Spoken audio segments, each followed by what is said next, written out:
Okay, what do we got going on this morning? I actually hadn't planned on taking a video this morning. My wife just left for Tennessee, so now I'm kind of out here at the old homestead by myself. And I don't know, I was gonna drive this thing around for a minute, but she started and ran for probably maybe 30 seconds. And she can sputter to a dead stop. So out here kind of troubleshooting now.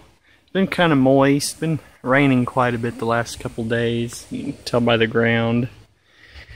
I keep this thing covered with a tarp, and as you can see, it's dry.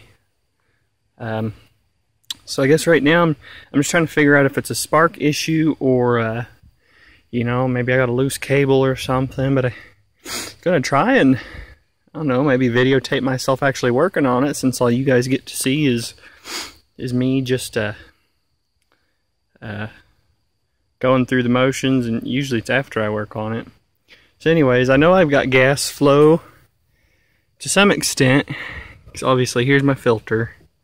And this hose is kind of hard, it needs replaced, so it's not got a good seal on the back part of that filter, so it drips down there. So I know I've got gas flow to there, and I know my gas level is probably at least up to there, so it's got enough to run. And it's not like I'm on an incline or anything.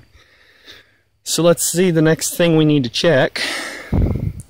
I guess, just in case, make sure we got gas down here. I always run these dry whenever I'm done with them. So I need to open this up and at least make sure I've got gas to the carb. Hey, would you look at that? I do. So we got gas to the carb. Okay. So now we need to look at electrical. And I say this being, not a lot of people keep them, but this, yeah, look at that. I still got my generator on this.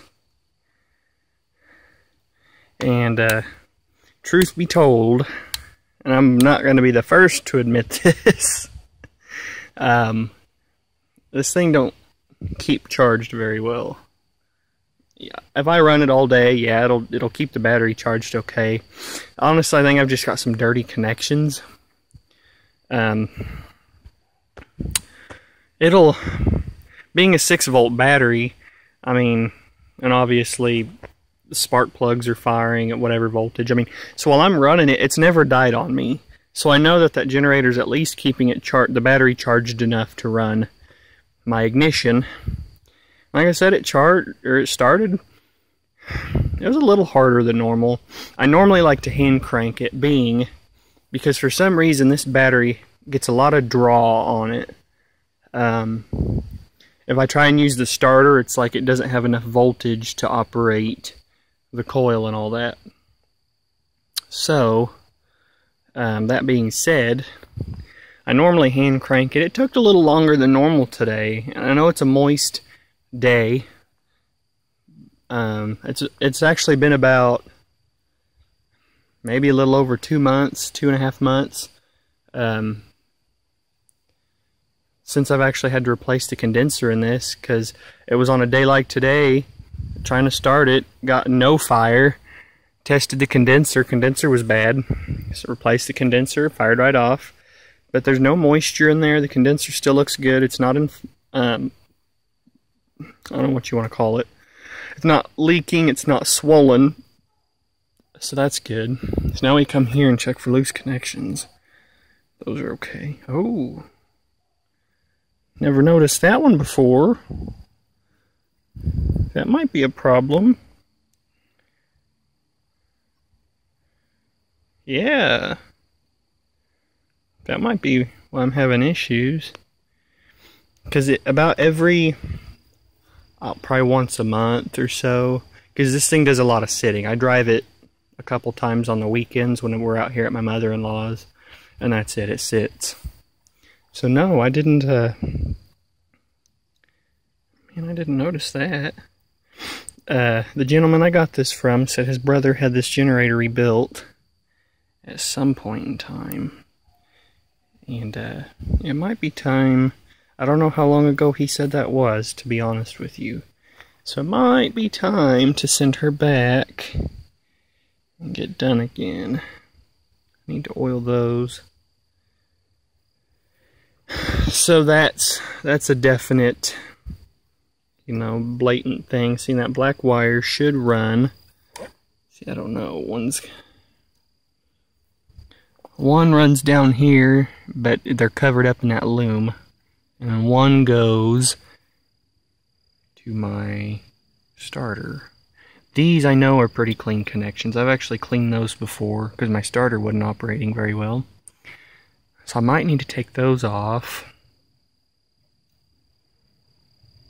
and clean those again. Man, I wish I had my test light out here. I grabbed a little bag of tools from work just in case I had to work on this thing, but the one thing I didn't grab was a test light. See, my ate up with rust. You're probably still running a little rich in there. Okay, so obviously the next point I want to check, and last time I unhooked this battery, I thought I got these on pretty good. My battery cables, yeah, they're not moving. Check this one back here. That's my. It's on there good too. Well, it may just be. Well, unfortunately, I don't really know anything until I can yank that off and get the battery charged. I don't know.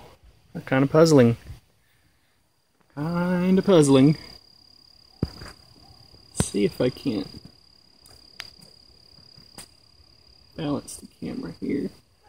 I want to see if I can't crank start this. So right now I'm turning on my ignition. I want to give it a little bit of gas. I'll give it to the count of 5 or so. 1, 2, 3, 4, 5. Turn the gas off.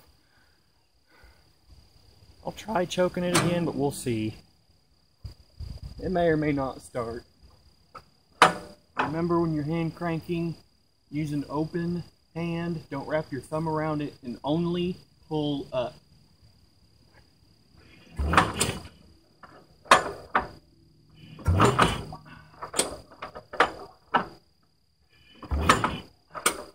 doing anything.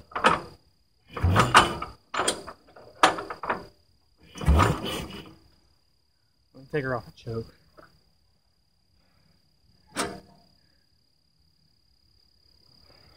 No gas leaking from my hose, so I don't think I've over-choked it. Ever since I got this carb back, I don't mean anything bad by them. I think the guys who rebuilt it, seeing that the numbers corresponded to a Farmall 300 carburetor. So, I think they put a 300 jet and all that in it. So it doesn't, I'm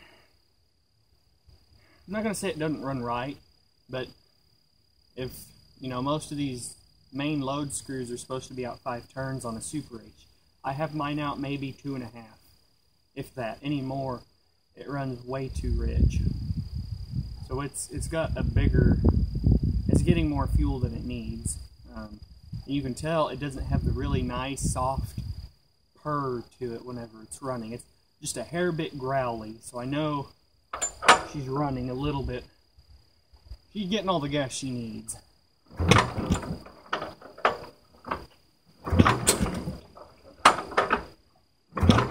don't think it's going to start.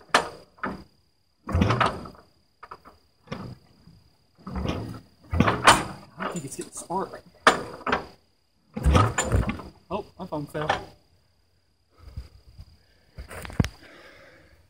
Well, as you can see, I don't think she's getting spark. I don't have my test light. So, first things first, in any scenario like this, gotta charge the battery first. I don't have my truck over here with me, so it looks like I'm gonna have to go get the truck with my tools and all that, because I'm not carrying that battery back to the house. But I'll do that. I'll go get the truck and get my tools, get that battery off, and set her on the charger for a while. So, anyways, thanks guys.